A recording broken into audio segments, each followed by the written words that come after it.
வணக்கம். இன்னைக்கு நம்ம பார்க்க போறது ரொம்ப குறுகிய காலம்தான் ஆட்சி செஞ்சாலும் இந்திய வரலாற்றையே புரட்டி போட்ட ஒரு வம்சத்தை பத்தி. ஆமாங்க, அதுதான் கில்ஜி வம்சம். வாங்க அவங்களோட கதையை தெரிஞ்சுக்கலாம். ஒரு கேள்வி.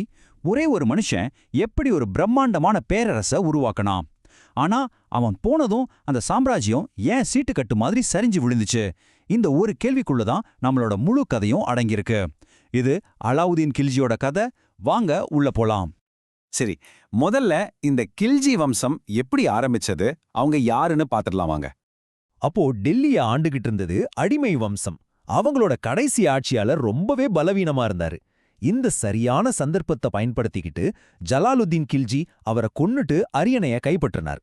இப்படிதான் 1290ல கில்ஜி வம்சத்தோட ஆட்சி ஆரம்பிக்குது. ஆனா பாருங்க, ஜலாலுதீன் ஆட்சிக்கு வரும்போதே அவருக்கு ரொம்ப வயசாயிடுச்சு. அதனால ரொம்ப கருணையோட தன்னை எதிர்க்கிறவங்கள கூட மன்னிச்சு விட்டுட்டார். ஒரு தடவை மங்கோலியர்கள் படையெடுத்து வந்தப்ப அவங்கள வெற்றிகரமா தடுத்து நிறுத்தினாரு. ஆனா அவரோட கருணை அவரை காப்பாத்தல. அவரோட சொந்த மருமகன், அதாவது அண்ணன் பையனான அலாவுதீன் கில்ஜியே அவரை கூப்பிட்டு நம்ப வச்சு ரொம்ப வஞ்சகமா கொன்னுட்டு அரியணையில உட்காந்து. இப்போதான் நம்ம கதையோட மெயின் ஹீரோ, இல்ல வில்லன்னு கூட சொல்லலாம், அலாவுதீன் கில்ஜியோட அத்தியாயம் ஆரம்பிக்குது. 1896ல தான் சொந்த மாமாவையே கொன்னுட்டு ஆட்சிக்கு வந்தா அலாவுதீன். ஆனா கில்ஜி வம்சத்திலேயே ரொம்ப சக்தி வாய்ந்த ரொம்ப முக்கியமான அரசர் யாருன்னு கேட்டா அது இவர்தான்னு கண்ண மூடிட்டு சொல்லிடலாம். அவர் ஆட்சிக்கு வந்த உடனே அவருக்கு முதல் பெரிய சவாலா காத்துக்கிட்டு இருந்தது யாரு தெரியுமா? மங்கோலியர்கள். அவங்க விடாம டெல்லிய தாக்கிக்கிட்டே இருந்தாங்க. ஆனா அலாவுதீன் அசரவே இல்ல. அவங்கள மிக திறமையா எதிர்கொண்டு டெல்லி சுல்தானியத்தை பத்திரமா பாதுகாத்தாரு. அவரோட ராணுவ திறமைக்கு இது ஒரு பெரிய சாட்சியா அமைஞ்சது. சரி, வெளிநாட்டு படையெடுப்புல இருந்து நாட்டை காப்பாத்தியாச்சு. அடுத்து என்ன? அலாவுதீனோட பார்வை இப்போ பேரரச இன்னும் பெருசாக்குறது மேல திரும்பிச்சு. வட இந்தியால குஜராத், ராந்தம்பூர், மால்வான்னு வரிசையா ஒவ்வொரு கோட்டையா ஒவ்வொரு ராஜ்யமா ஜெயிக்க ஆரம்பிச்சாரு. ஆனா இது எல்லாத்தையும் விட ரொம்ப முக்கியமானது 1303ல நடந்த சித்தூர் படையெடுப்பு. இது தாரிக்ல ஒரு மறக்க முடியாத நிகழ்வு. ஏன் அந்த சித்தூர் படையெடுப்பு அவ்வளவு முக்கியம்னா, அங்க நடந்த ஒரு சோகமான சம்பவத்தால தான். சித்தூர் கோட்டை விழப்போகுதுன்னு தெரிஞ்சதும் அங்க இருந்த ராஜபுத்திர பெண்கள் எதிரிங்க கையில சிக்கி அவமானப்பட்டு அடிமையா வாழ்றத விட சாவதே மேல்னு முடிவு செஞ்சாங்க. அவங்க எல்லாரும் ஒன்னா சேர்ந்து ஒரு பெரிய தீய மூட்டி அதுல குதிச்சு தங்களோட உயிரை மாய்த்து கொண்டாங்க. இந்த மாபெரும் தியாகத்துக்கு பேர் தான் ஜவஹர். வட இந்தியாவை கிட்டத்தட்ட தன் கட்டுப்பாட்டுக்குள்ள கொண்டு வந்தாச்சு. இப்போ அலாவுதீனோட அடுத்த டார்கெட் தென்னிந்தியா. அந்த பிரம்மாண்டமான படையெடுப்புக்கு அவர் யாரை தேர்ந்தெடுத்தார் தெரியுமா? அவரோட மிக மிக நம்பிக்கைக்குரிய தளபதி மாலிக் காஃபூர். மாலிக் காஃபூரோட படை தென்னிந்தியாவை ஒரு புயல் மாதிரி தாக்கிச்சு. தேவகிரி, வாரங்கல், துவாரசமுத்திரம்னு பெரிய பெரிய ராஜ்யங்களையெல்லாம் அடிபணிய வச்சு கடைசியா பாண்டியர்களோட தலைநகரான மதுரை வரைக்கும் வந்துச்சு.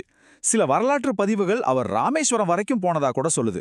யோசிச்சு பாருங்க, டெல்லி சுல்தானோட படை தெற்குல இவ்ளோ தூரம் வந்தது இதுதான் வரலாற்றிலேயே முதல் தடவை.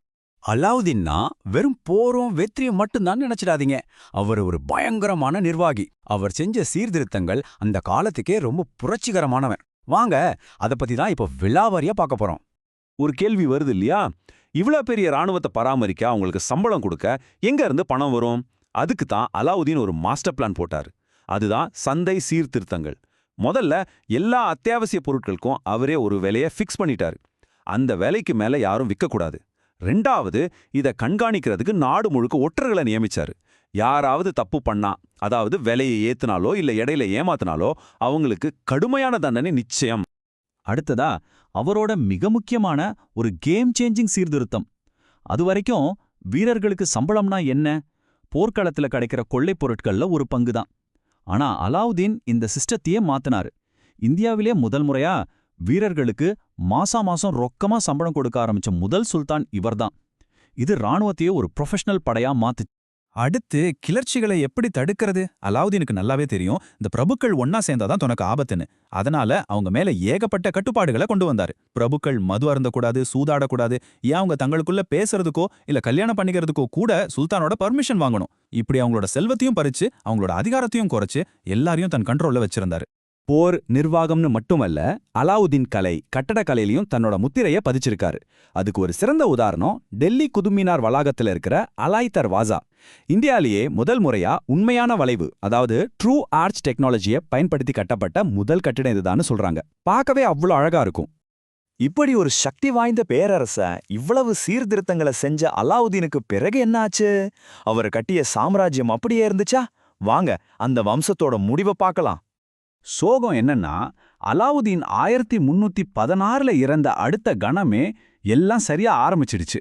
அவரோட தளபதி மாலிக் காஃபூர் வெறும் 35 நாள்ல கொல்லப்பட்டாரு. அதுக்கப்புறம் ஒரே குழப்பம், சண்டை, சதிதான். வெறும் 4 வருஷத்துல 1320ல கியாசுதீன் துக்ளக் அதிகாரத்தை கைப்பற்றி துக்ளக் வம்சத்தை ஆரம்பிச்சிட்டாரு. அவ்வளவுதான், கில்ஜி வம்சத்தோட கதை முடிஞ்சுது.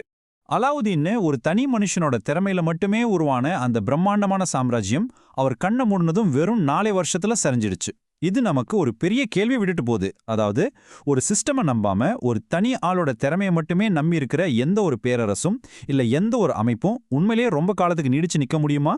நீங்க என்ன நினைக்கிறீங்க? யோசிச்சு பாருங்க.